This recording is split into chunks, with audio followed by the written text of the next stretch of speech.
Good Shabbos, everybody. We are here for Parshat Shelach, which is the Parsha in which Moses sends the spies into the land of Israel to scout out the land, see what to expect. We're looking at a piece from Or Torah, which is, I guess, the same author as we did last week, who is the Magid, who is looking at this line from our Parsha, though he actually wrote it or said it in a different Parsha, but it's about this line, that this is a land that consumes those who dwell in it.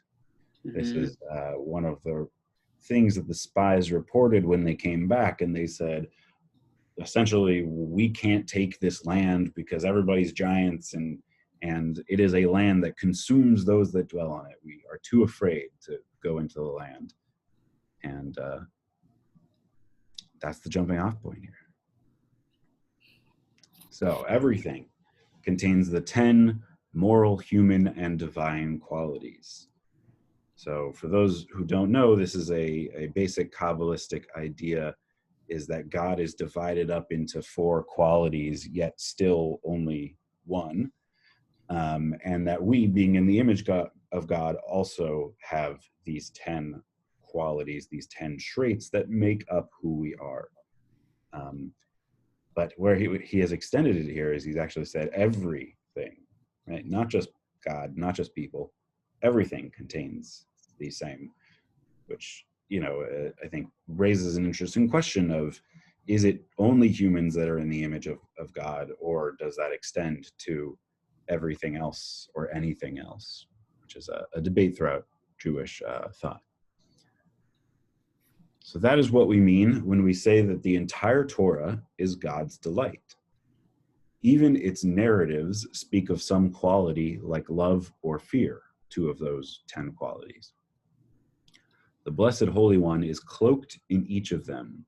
You just have to take care to raise up every thought. If thoughts of love come to you, lift them up. The same with fear and all the rest. Don't just dwell or sit with them. That would be really foolish.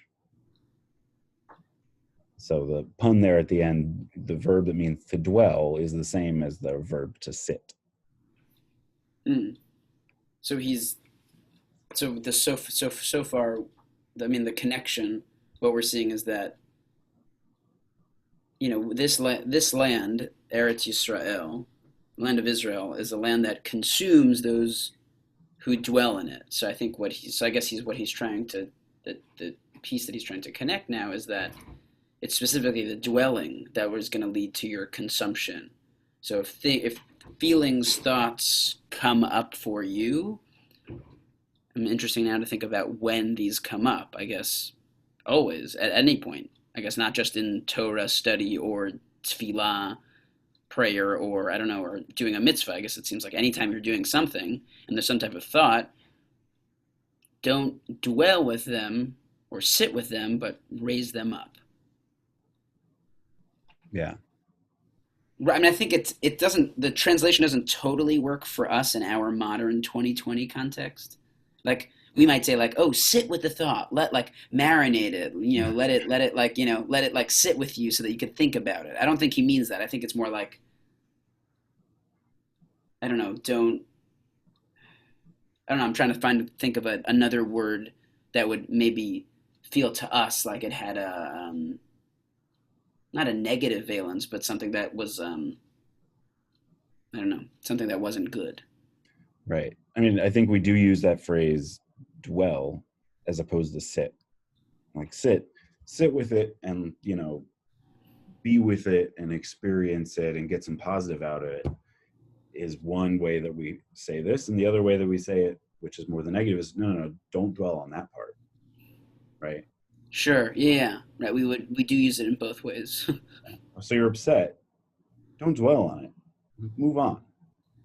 Or turn it to something kind of good. Right, is it right? Exactly. He's not saying right, exactly, because that's where it's a little tricky. I think for us, it's like, don't just disregard it. I don't think he's saying either disregard it. He's saying like, totally, lift it up. Right. Which is interesting considering the different traits that he's talking about here. Mm-hmm. Because you can imagine, like, if he's talking about fear, which he mentions, saying, don't dwell on the fear, find a way to raise that up and lift it. And, you know, Mm-hmm. but if he's talking about something like love, I mean, that's one that we're a little more comfortable with the idea of dwelling in love. But Right. he's almost preaching or he is perhaps preaching in equanimity, right?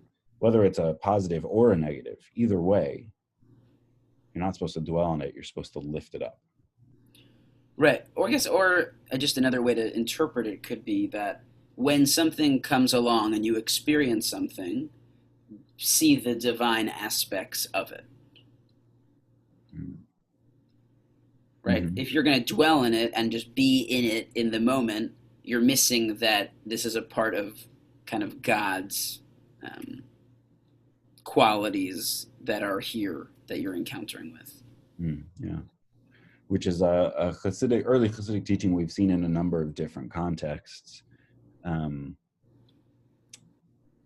A common one is that if you're praying and some thought comes to your mind, instead of beating yourself up about not being able to concentrate, and instead of just like pushing it out of the way, recognize that it's perhaps that it is also a part of the divinity, that is perhaps something that you can raise up and learn from. Right. Um, Right. Right. I guess because another way to understand dwell is that dwell is like you're keeping it low, mm, so to speak.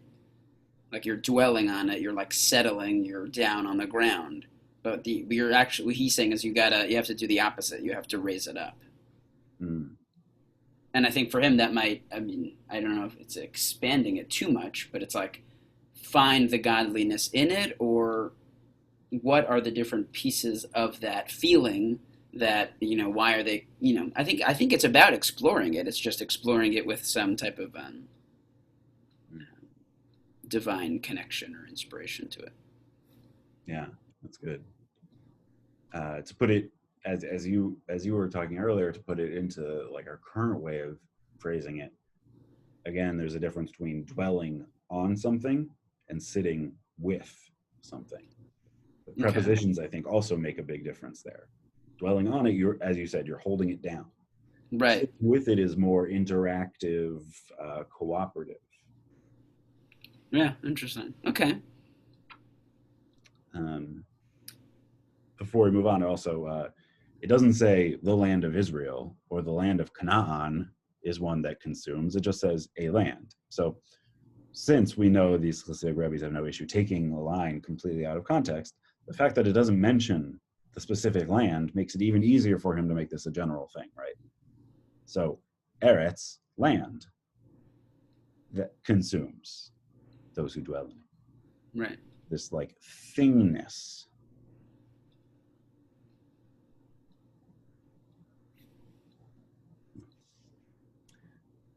A person travels to a city to do some business. Instead of engaging in business, they just sit there, having left the family behind. Can you imagine any greater folly? Yeah, I probably can, but okay. In the same way, the Blessed Holy One sends you to a certain thought in order that you raise it up. Mm. It would be really foolish for you to just dwell there with it and not restore it to God. Right? So you have Yeah, I something. mean, at some point we have to do a whole other class or series on what the heck. Like, let's break down all of the ways that Hasidic teachers mean when they say restore it to God. Like, that's such a bigger, you know, Mhm. you're somehow repairing it in some way, you're lifting it up, you're seeing the divine in it, you're transcending it, you're entering into it. I don't know, I feel like there's like a whole lot of ways to think about it. Bringing it back to its source. I don't know, we use all these different types of, Right. And I think that's part of the power of the way they phrase it, is that they don't nail down what it means. right. And because it can and perhaps should mean all of those different things at different times. Right. But yeah, that would be an interesting exploration. Um, I mean, I do love the example. It's like, honey, I'm going on my business trip. Okay, great. And then you're just like, you land at the airport, you're there, and you're like, okay, I guess I'm gonna stay at the hotel. um, is the person that travels to a city you or the thought? I was seeing as that. Oh, interesting. I was originally seeing it as, you know, what does it mean that a person travels to a certain city? I, I person am going to do or to do some business. I am doing something. Here he's just calling it business, but I am, Mhm. whether that is I am at work right now working, I am sending an email, I am davening, whatever that business is, that's what I'm doing. But it could be that the how are you understanding it? I'm That's reading it two different possible ways. One is that the person in the parable is the thought. God sends the person, the thought, away from its family, meaning the divine realm, into the city, into our brain, for a specific reason, to do business, to help you work out your issues, whatever it may be. yeah, And so it would be silly for that person, meaning the thought, to just sit there instead of getting engaged in the city, meaning that it kind of flips it around there. Is one of the issues with interpreting it that way. Becomes then you have to engage, you as the city have to engage the person, the thought. The other way would be that you are the person who goes to the city to do business. So let's say, for example, this is prayer.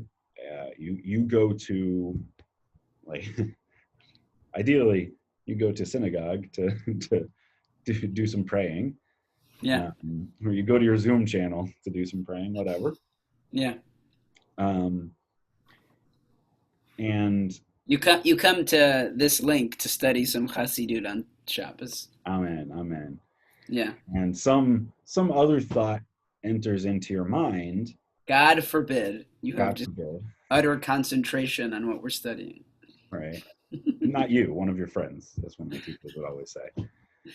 Um, and so then I think it almost flips around the idea of what you're actually doing.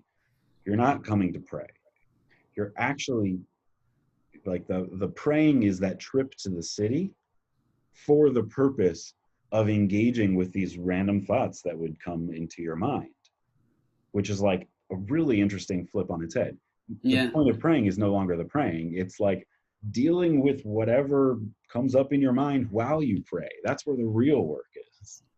Right. It's like right. I mean, and if anything, that's actually really. It's I love that because it's like taking to the max this sense of like everything's like just kind of a garment. So it's Mhm. like you think you're praying. No, no, no. You and the prayer. It's all just this cloaked, super reality that doesn't really. What really exists is like you being kind of you and your engagement with God. Mhm. Yeah. It's Yeah, interesting. I like that. it feels both very Hasidic and very postmodern at the same time. Yeah. Um, but it's kind of like the point of meditation isn't just to sit there or just to focus on a thing. Like, one of the big points of meditation is these thoughts come to your head and you find a way to deal with them or let them go or move on or whatever else. The act itself is just the tool. And we don't usually view, I think most of us don't usually view prayer in that way within Judaism. Hmm. Right. We're here to pray. We're here to do something. Right. And As to opposed to we're pray here to, as to opposed to God. we're here to do something. Right. Lahid palel, of course, in Hebrew, the verb for to pray is a reflexive verb, which generally means a reflexive verb is generally something you do to yourself. You Right. dress yourself. Right. Neat. Um, so there have been, lots of people over time that have droshed on what that means, that verb is reflexive. Yeah. Okay.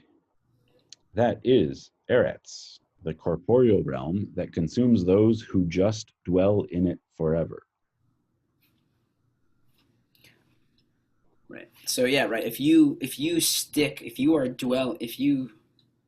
exist or only existing in the physical corporeal realm, you will be consumed. Mm-hmm. Or you're just going to totally miss the point. Yeah. And it feels like a spiral, right? Like if you're just dwelling in the physical realm, you're going to miss the spiritual, which means you're going to just dwell in the physical realm more.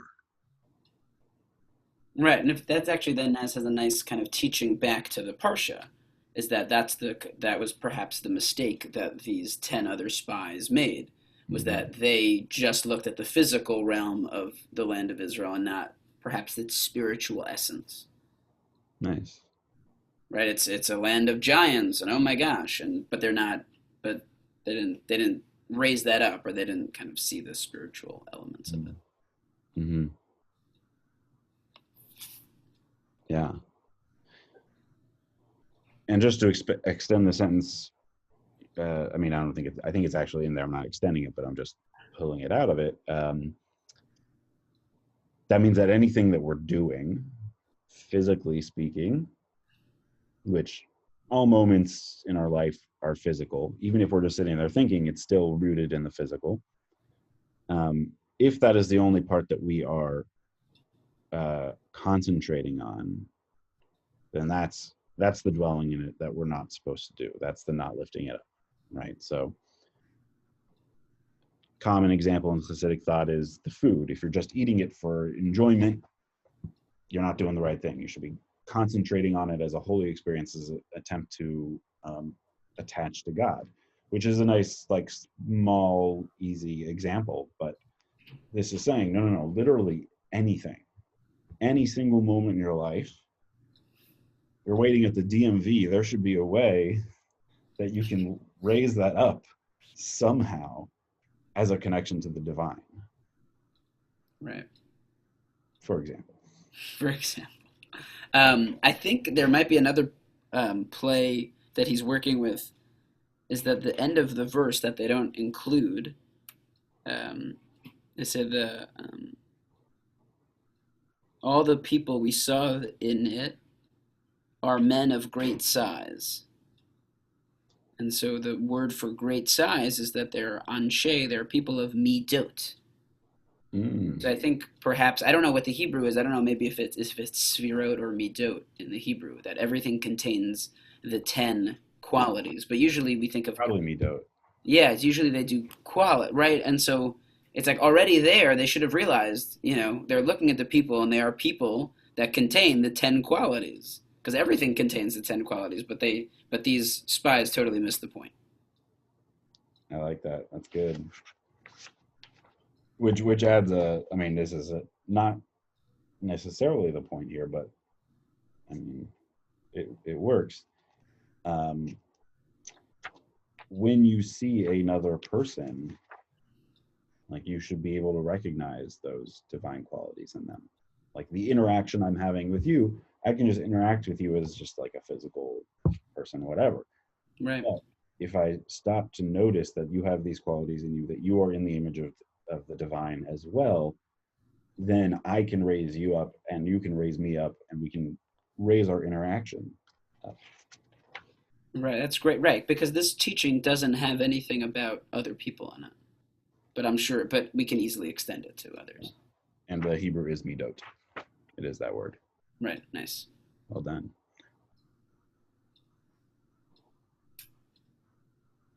Okay. Commentary of the translator.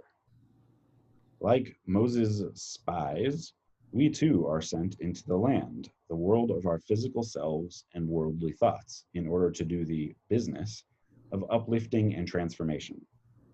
How easy it is, like the 10 spies, to become intimidated, or even worse, to just forget what we were sent here to do.